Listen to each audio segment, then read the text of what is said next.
The people I work with are literally knowing.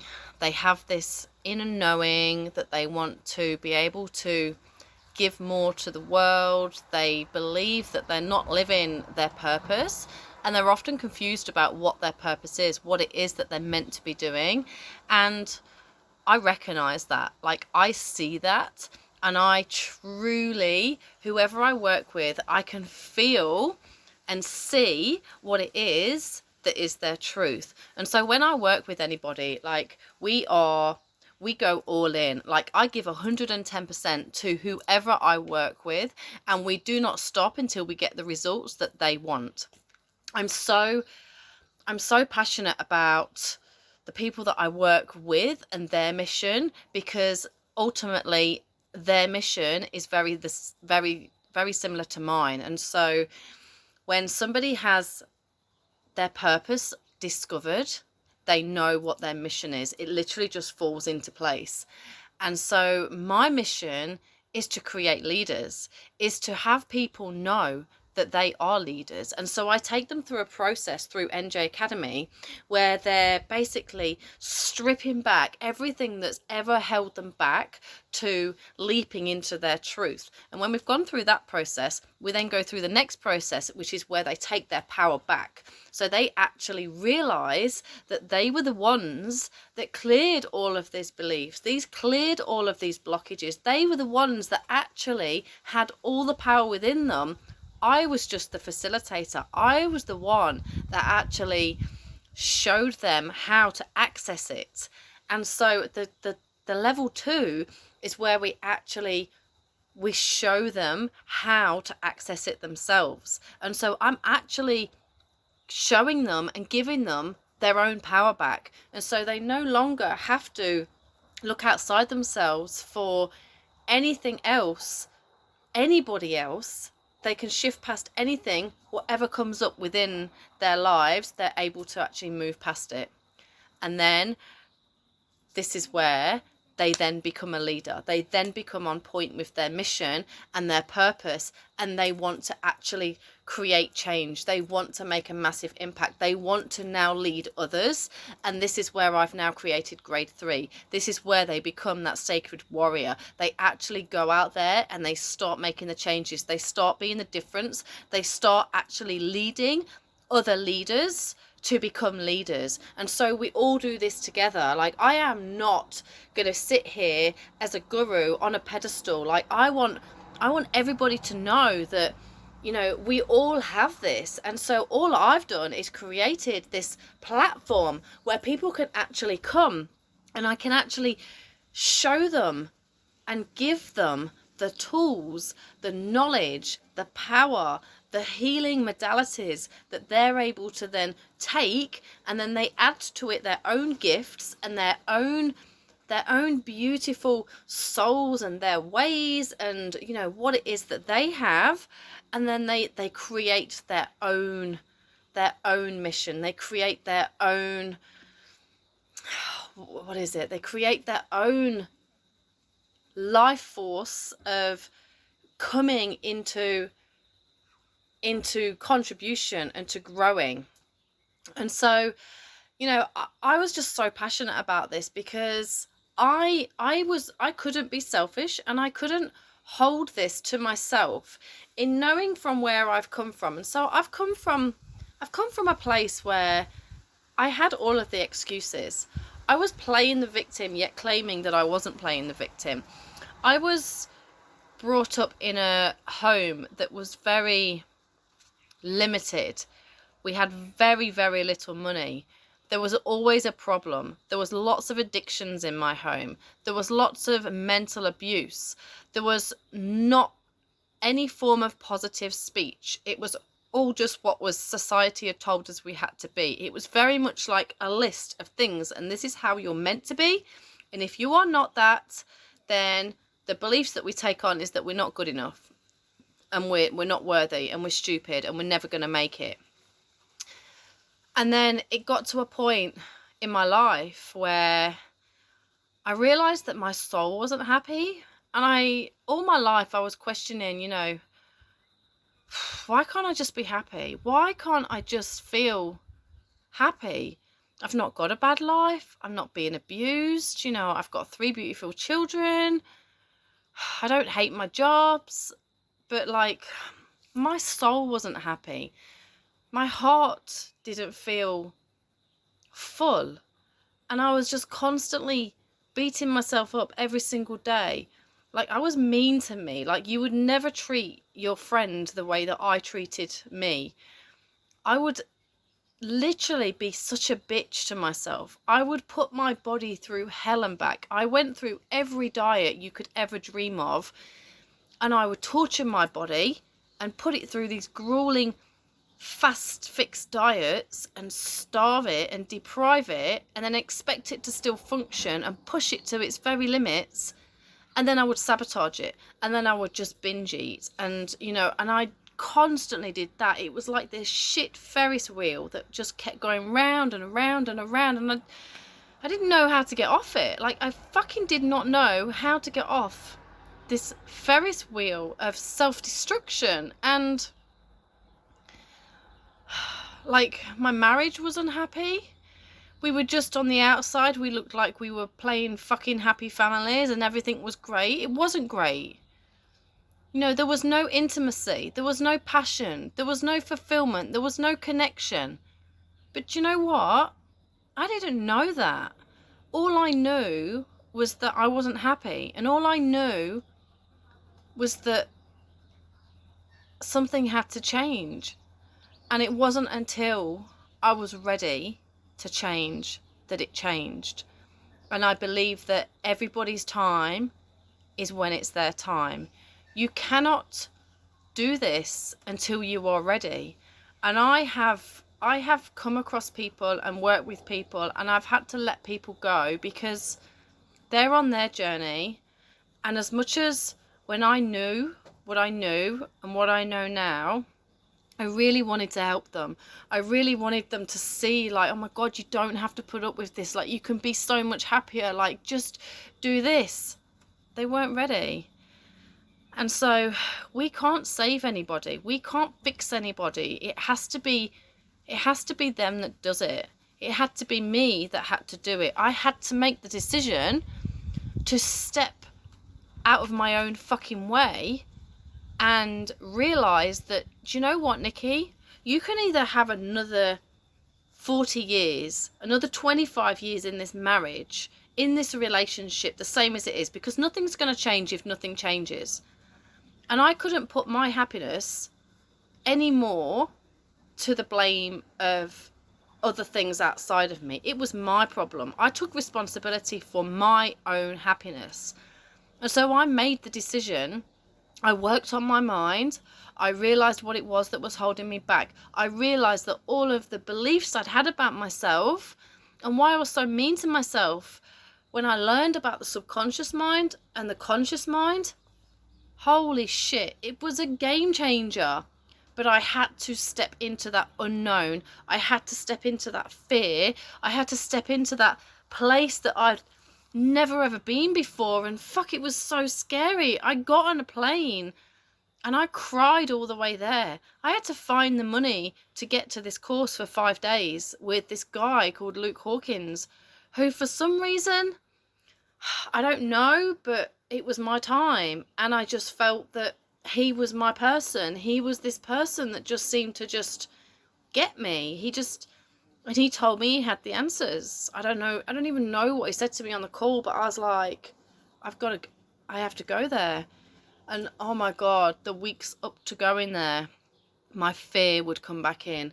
Like, that old identity of Nikki would come back in going, who do you think you are? Like, what the fuck do you think you're doing? You're not going to get on a plane. You're not going to succeed. You're not going to find all this money. Who do you think you are? And then I'd just be like, I can't do this. I can't do this. You know, life's not that bad. And I would just like put myself back into that little box. And then I'd phone him up, and then he'd shift me past it. And then I'd be all good again. And it was just the hardest time, the most challengingest time at the beginning of my journey that I remember. And, you know, when I look back now and I think how far I've come and what I know and how much I've grown, I would do it all over again. I would do it all over again in a heartbeat, because I believe that all of us are truly, truly meant to be happy. We're meant to have amazing fulfillment, success in life, and it just takes that first step, and that first step is a decision. It's a decision that says, I can't see anything, that I am at cause for all of my problems. I take responsibility for everything that is right now. I own it, and I am choosing right now to change it. And until you actually get at cause for your life right now, and you take responsibility and you make that decision that no matter what, I am not staying like this, and I am going to do whatever it takes. I am going to trust that the right people, the right tools will come along, because I've now made that decision. And when you do that, doors open, people come. But until you do that, nothing changes. Nothing changes if nothing changes.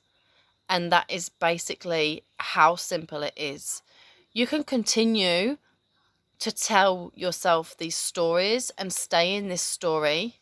You can look at getting a prescription for antidepressants, which is basically putting a plaster over the problem. It's not actually dealing with the root cause of what the problem is right now. Any medicine is basically putting a plaster on the problem. You are not dealing with the root of the problem. You are not dealing with your inner truth, with your soul.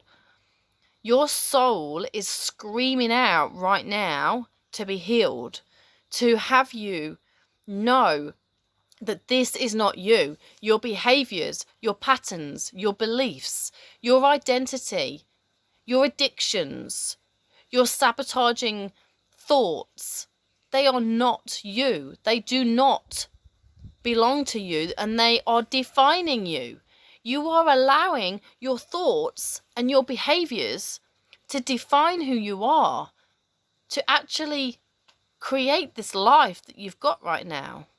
And as you notice this, and as you do more study and learn about this, you will see, when you make that decision and you take ownership of your life right now, you will see that all of your world outside of you is a projection, is a mirror of what's going on in here. Because our brain likes to find evidence for whatever it is that we're telling it. Example, you're walking around with your sunglasses on your head and you're going, I don't know where my sunglasses are. I don't know where my sunglasses are. You can't find your sunglasses because you have told your mind that you don't know where your sunglasses are. When you switch that and you tell your mind something different, as in, you know, when you've lost something, and I stop and I go, okay, I'm going to trust now. I know where it is, and I'm going to be guided to where it is. Boom, I know where it is, and I'll go and find it. When you get out of your own way, you get out of your thoughts. Thinking gets us nowhere. You tell me a course that was created on thinking. Oh yes, I'm going to create a 3-month course about thinking. And what we're going to do is we're going to think. Now, I don't want you to do anything. I don't want you to take any action. No. That's it. We're just going to think about shit. I'm going to think about it, and we're going to think about it some more. And we're going to think about it, and we're going to think about the positives, the negatives, and yeah, we'll just think about that. No, and then month 2, we're just going to keep thinking. Who the fuck creates a course about thinking? We do not produce anything through thinking. And when you stay in that thinking thought and you have conflict and you're constantly questioning, am I meant to do this? Am I meant to do that? Why am I not happy? you're in conflict and you're constantly like bashing yourself over the head with a mallet every single time. So what you have to do is go deeper. You have to go deeper within yourself to discover your own answers. And it's possible. And it can be painful. But if you know that it's your time and the pain that you're living in right now is more painful than the pain of going in, digging out what it is that's creating that pain, pulling it out and knowing that it's gone forever, then you know that you're ready. And until that point, I can't help anybody. And so I'm going to ask you now if you're in cause or effect. And you're going to answer this honestly, because then I know what the majority of people are at in this course this week, and I know what content that I'm going to be able to give you the best results. Because I need to know what conscious level you're at, so that I'm able to serve you in this space and in this container that we've created to be able to shift you past anything that's stopping you, or to have you really understand. I want you to understand. My intention for this 5 days is to have you know more than you know now, and so that you can forgive yourself. You can forgive yourself for feeling the way that you feel, for acting the way that you act, for doing some of the things that you've done, for thinking the way that you think. Because we don't know what we don't know. And so I'm here to support you.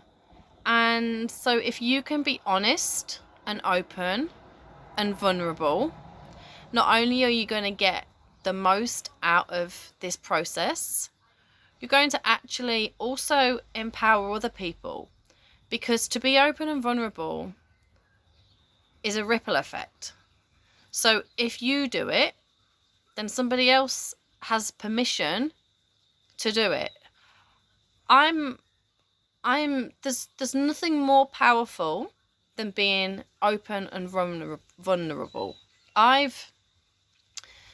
Even guys that I've dated, the one thing that I allow them to be, that they very, very rarely are free to do in a relationship, is to be vulnerable.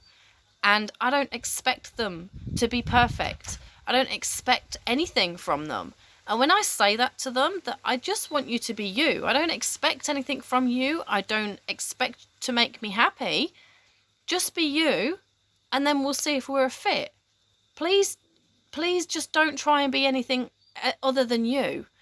And then, so this is what I want you to be this week. I just want you to be you. I want you to be truthful and honest with me and with yourself, so that we can help you shift past something. Because as you speak out, somebody else is probably going to have that shift as well. Because really interestingly, when I work with anybody and when I first start working with them, they actually think that they're the only people with that problem. And when I say to them, do you know how normal you are? Do you know how common this is? Right now, what you're telling me, you're not anything, there's nothing special about this problem that you have. Like, it's actually really common.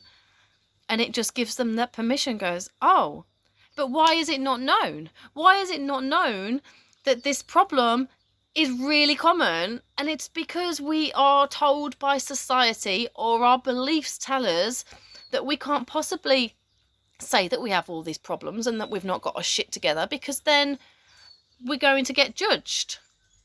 And then this leads me on to judgment. Judgment comes back to you if you judge yourself. So if you feel that you're going out and you're doing something and you're being judged, it's because you're judging yourself.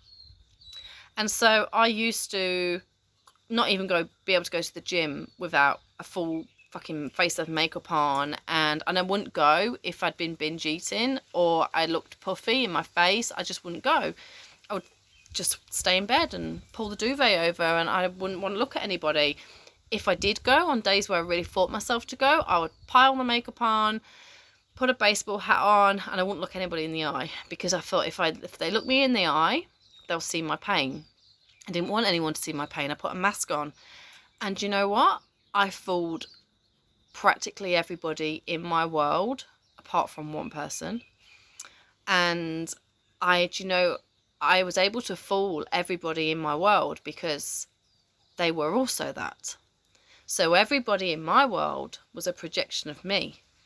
Everybody in my world was in a dual marriage, was in a state of not liking themselves fully, not loving themselves unconditionally. Everybody that went to the gym that I really connected with were there because they had body issues, not because they wanted to be the best that they could be and to get that energy rush and to do it from a physical point to, really like pump the heart. They did it for all the wrong reasons. And this is why my body never changed. My body actually never changed, and I would do 3 classes a day, and I would, starve myself. My body never changed, because in here, as soon as you make that shift in here, then everything else just falls off. And as soon as I got back from that Sydney on that first trip, people, do you know what people said to me? My God, have you lost weight or something? Oh my God, you look amazing. I hadn't lost any weight. I'd literally just done this. And so they could feel like my energy was brighter and sparklier, and I was just oozing all of this like goddess feel of like, I was fucking owning myself. Like I was just walking around, not in a, a bragging state, but just in a walking tall and actually just being at peace with who I was, rather than trying to hide. And so, this is where that inner power comes. And this is where, ego has a lot to play, because many people at the gym, they have an ego. And our ego mind is basically there to, it's good in some sense. It's there to protect us, if there is, like, don't jump off that ledge because you'll die. So that's your ego, like, telling you, like, that there's fear there, like, don't do that. But also our ego mind tries to keep us small and safe. And so it's really important that you have a good relationship with your ego mind, and that you don't kick it to the curb, because your ego is there to show up for you, to give you some lessons about yourself. And so if you are wanting to do something and it feels like, no, I can't do this, no way I can do that, like, no way, that's your ego. So you say, and if it's going to help your growth, and so you say, like, thank you, ego, I am aware of that, but I'll take this from here. I've got this. And then you connect with your heart, and you come from your heart, and you take action through your heart, through your love, not through your ego state. And you do it. You will always, always get to the other side of that. You will always go through that fear if you come back to love. This is why they say meditation is so powerful. When you meditate, you are connecting your heart to your brain, and your heart is giving you messages, your higher self messages of what is real, of what is true, of what it is. And so now, I'm at a place now where if I'm creating a program or whatever it is that I'm doing, I don't think about it. I lie down. I find meditation better when I lie down. I lie down and I connect. I ground and I connect, and I basically just sit, and in that silence I get all of everything that I'm meant to have, and then I create. And meditation is a challenge, because your ego doesn't want you to meditate, because it doesn't want you to get to your truth. It doesn't want you to find your power. Your ego will do everything it can to sabotage you from meditating?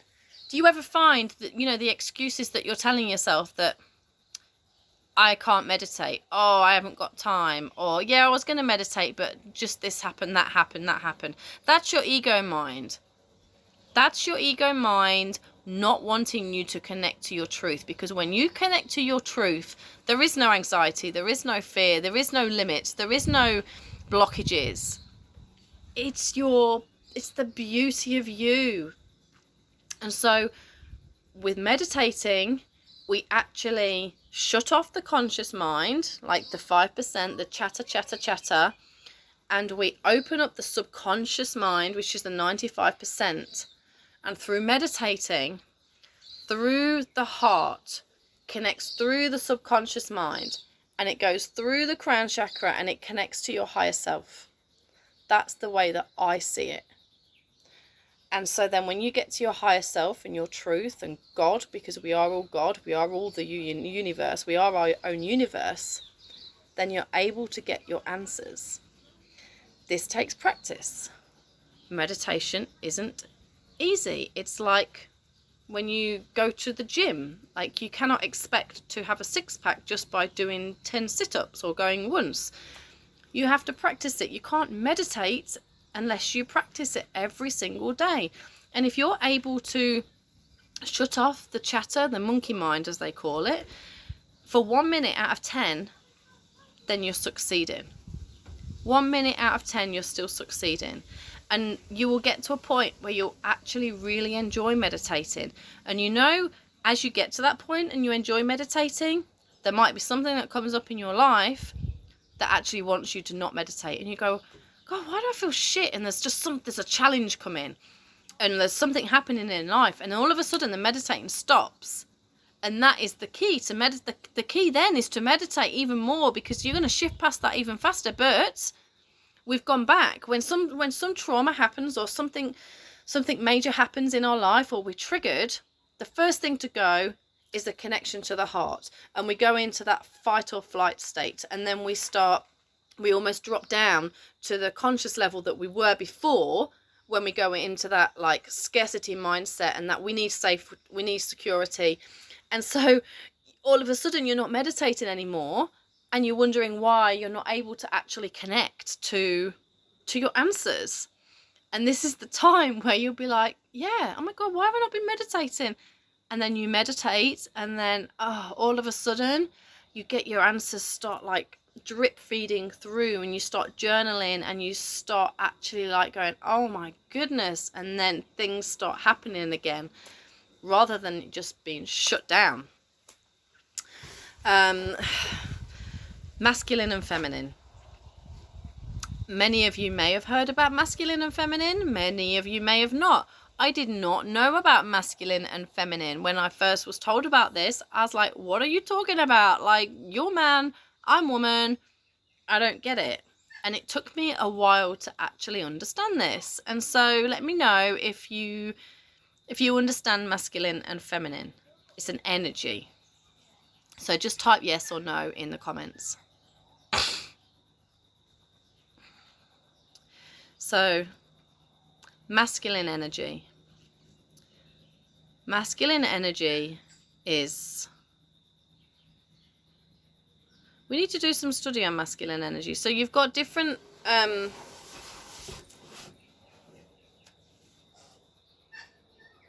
may get Garth to speak in the group about masculine and feminine. So we could go deep on masculine and feminine, but I'm just going to brush over it. And so we are one or the other at our core. I know that I'm feminine at my core. However, my whole life I functioned from my masculine energy. My masculine energy was a bitch. There's good masculine, and then there's negative masculine. I functioned from a negative masculine energy most of the time, which was to be controlling and angry and forceful and stubborn and very dominating. The good part of my masculine energy at that time was that I was organized and focused and goal-driven and made decisions and got shit done. Now, as a woman, as a businesswoman, and as a power woman, they generally go into their masculine energy. And so this is why their relationships crumble, because they stay in that masculine energy when they come back to their relationship. And so rather than just going to work and being that power woman in that dominatrix masculine energy, when they come back to their loved one and they're in it, and he's got a masculine guy and a masculine woman, they're just butting heads. And so in a relationship, there has to be polarity, like there is light and dark, day and night, masculine, feminine. So if the man does not know who he is and does not own himself and has not done that deep inner work, very often the man will be in his feminine energy, because all he wants to do is have a happy life, happy wife, happy life. So he'll slip into his feminine energy and he'll just do as he's told, and he'll just keep quiet, and he'll just not really make decisions because she's the one that wears the trousers. And that was my marriage. But the problem is with that, when you've got the woman's in her masculine energy and the man's in his feminine energy, there is no sexual polarity.